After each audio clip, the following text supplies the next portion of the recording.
আগামীকাল হামজা, কিউবা, মোরসালিন সহ শক্তিশালী একাদশ নিয়ে মাঠে নামতে পারে বাংলাদেশ। ভারত বধের আগে কাল নেপালের বিপক্ষে ম্যাচ দিয়ে প্রস্তুতি সারবে টাইগাররা।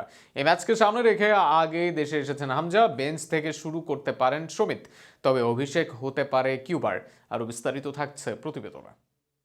আগামীকাল সন্ধ্যায় নেপালের বিপক্ষে মাঠে নামছে বাংলাদেশ ফুটবল দল। এই ম্যাচকে সামনে রেখে ইতিমধ্যেই অনুশীলন সেরেছে হামজারা।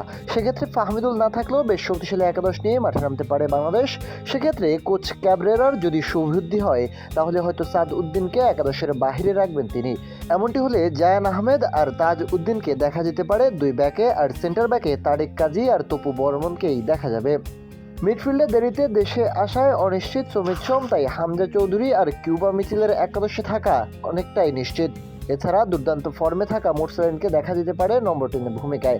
অবশ্য কাজিম শাহকে খেলিয়ে 4-4-2 ফরমেশনে করলেও আশ্চর্য হবার কিছুই থাকবে না। সেক্ষেত্রে দুই উইংয়ে ফাহিম আর রাকিবকেই দেখা যাবে, আর গোলবারে থাকছেন মিতুল মার্মা। এই ম্যাচের আগে রবির ব্র্যান্ড অ্যাম্বাসেডর হিসেবে যোগ দেওয়ার অনুষ্ঠানে দেশকে নিয়ে আসার বাণী শুনিয়েছেন হামজা চৌধুরী। হামজার কাছে অর্থের চেয়ে দেশের প্রতি ভালোবাসা ও উন্নয়নই বড় বিষয়। তিনি বলেন, আমি টাকার কথা আলাদাভাবে চিন্তা করি না। দেশের প্রতি ভালোবাসা ও কিভাবে দেশের পরিস্থিতি উন্নত করতে পারি, সেটাই মূল বিষয়। সেই উন্নতি নিজের সামর্থ্য মতো অবদান রাখাই বাংলাদেশের হয়ে খেলার অন্যতম কারণ। বাংলাদেশের সঙ্গে শৈশবের অনেক স্মৃতি জড়িয়ে আছে।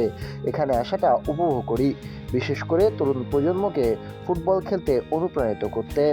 বাংলাদেশের মানুষের অকুণ্ঠ ভালোবাসায় বেশ খুশি হামজা। তিনি বলেন, আমি শুধু চাই এই দেশের অংশ হতে পেরে গর্ব করতে এবং যে কোনোভাবে দেশকে প্রতিনিধিত্ব করতে। বিশেষ করে আমার বাবা মায়ের জন্য প্রতিটি সন্তানই চায় তার বাবা মাকে গর্বিত করতে, আর আমি মনে করি আমি ভাগ্যবান যে আমি পুরো জাতিকেই গর্বিত করতে পারি। হামজা আরও বলেন, আমি যে ভালোবাসা পাই সেটা আমি খুব ভালোভাবে লালন করি। যখনই আমি বাংলাদেশে ছাড়ি, আমার বাচ্চারা বলে তারা বাংলাদেশে ফিরতে চায়, তাই ইনশাল্লাহ তারা মার্চে আবার ফিরে আসবে।